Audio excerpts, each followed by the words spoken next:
नमस्कार, मैं सुरेश, आप देख रहे हो राजस्थान न्यूज 87। इस समय सिद्धमुख अनाज मंडी से जुड़ा हूं, जहां पर आप सोशल मीडिया के माध्यम से देख रहे हो 2 दिन से पूर्व विधायक श्री कृष्णा जी पूनिया जी यहां पे धरने स्थल पर बैठे हैं और उसी धरना स्थल पर फिलहाल मैं मौजूद हूं और कृष्णा जी से बातचीत करेंगे। क्या है पूरा मामला, क्या है, किस प्रकार से यहाँ पे जो आरोप हैं, किस प्रकार से। नमस्कार मैम, स्वागत है, अभिनंदन है जी। नमस्कार। क्या है ये पूरा मसला, एक बार कृष्णा जी इसके बारे में बताएं। आपको मसला, आप मेरा इंटरव्यू ले रहे हो, उससे पहले आपने एक ऑडियो सुनी होगी यहीं स्थल पर, जो ऑडियो सुनाई जा रही थी। और जिस चने की बोरी के ऊपर अपने बैठे हैं, इस बोरी में 52.5 प्लस 50 किलो में 50 किलो से ऊपर जो है 2.5 से 3 किलो का वजन है। और किसानों को बताया जा रहा है कि भाई आपकी बोरी में 50 किलो वजन है। सहयोग से हमारे अमर सिंह जी हैं और एक धांगड़ा से हमारे किसान है। 2 किसानों ने अपना अनाज तोलकर घर से लेकर आए और यहाँ सामने जो इनके जो पड़े हैं, मशीनें पड़ी हैं तोलने वाली, इन पे बस रखा तो वो 47.5 किलो कम हुई। 50 किलो तोल के लेके आए तो इन्होंने सोचा भाई एक में गलती हो सकती है, 2 में हो सकती है, जो अनाज आया सब में गलती मिली है। तो पता चला कि अब तो यहाँ पे तोल में ही गड़बड़ है। तो उस पे किसानों ने आपस में वार्ता की कि हमारे साथ अन्याय हो रहा है, हमारे साथ भ्रष्टाचार है। एक तो नमी के लिए 2 किलो निकाल लेते हैं, 2.5 किलो चोरी से निकाल रहे हैं, मतलब 1 क्विंटल पे लगभग 5 से 7 किलो के करीब तो ये हो गया। तो 2 किलो अलग से 5 किलो जो चना है सैंपल के नाम से। तो ऐसे करते करते कम से कम 8-7 किलो चना जो है क्विंटल पे किसान का मारा जा रहा था।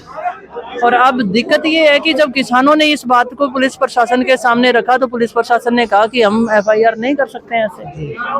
अब कल की हम सब मौजूद थे उस समय, जो जिस विभाग में हम आरोप लगा रहे हैं वो लोग यहाँ पर पहुंचते हैं। जब उनको लगा कि किसान तो मानने वाले नहीं है तो इस FIR को पहले किसानों का नाम लेकर जाते हुए कमजोर हल्की FIR दर्ज की गई और विभागीय अधिकारियों द्वारा ही कर दी गई।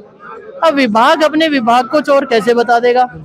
अब किसान की मांग है कि FIR हमारी तरफ से दो और जितने भी यहाँ पर तुलाई हो रखी है वो सीज किया जाए। अब आप कहेंगे मर्डर हो जाता है तो पुलिस सबसे पहले साक्ष्य तो जुटाती है।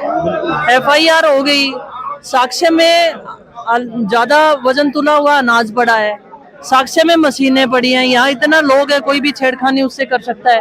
कार्रवाई के नाम पे कुछ भी नहीं है, किसानों को ठेंगा दिखाया जा रहा है। भारतीय जनता पार्टी की जो सरकार है वो सो रही है।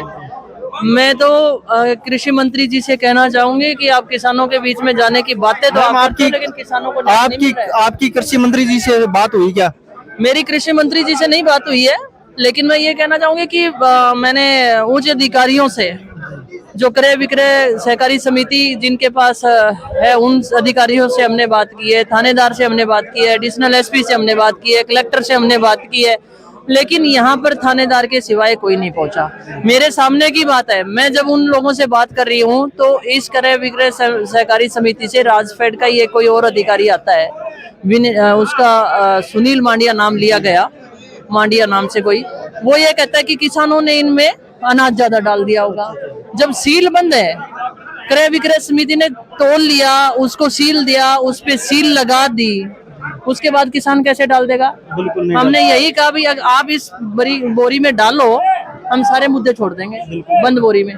तो इस तरीके से मतलब इस आंदोलन का मजाक बनाने का काम किया गया है। अभी तक कोई कार्रवाई हुई है क्या मैम? कुछ भी नहीं हुआ है, हमें कोई भी संदेश नहीं मिला है कि क्या हुआ है क्या नहीं हुआ है, यहाँ कोई नहीं आ रहा है। आगे की रणनीति क्या है? आगे की रणनीति जो हमारी समिति बनी हुई है, देखिए आंदोलन तभी सफल होते हैं जो चुने हुए व्यक्तित्व है, वो अपना निर्णय लेंगे कि हमें इस तरीके से। मैं एक जनप्रतिनिधि होने के नाते उस निर्णय में अग्रणी रहूंगी। बिल्कुल। देखिए, मेरे साथ में पूरे राजगढ़ विधायक श्री कृष्णा जी पूनिया जी थे और ये धरने पे लगातार कल से एक मैम का वीडियो भी वायरल हो रहा है कि किसानों के जब से कोई लाठी की बात आई तो सबसे पहले वो कृष्णा पूनिया उसमें सबसे पहले आगे मिलेगी और तमाम किसानों के लिए लड़ती रहूंगी और लगातार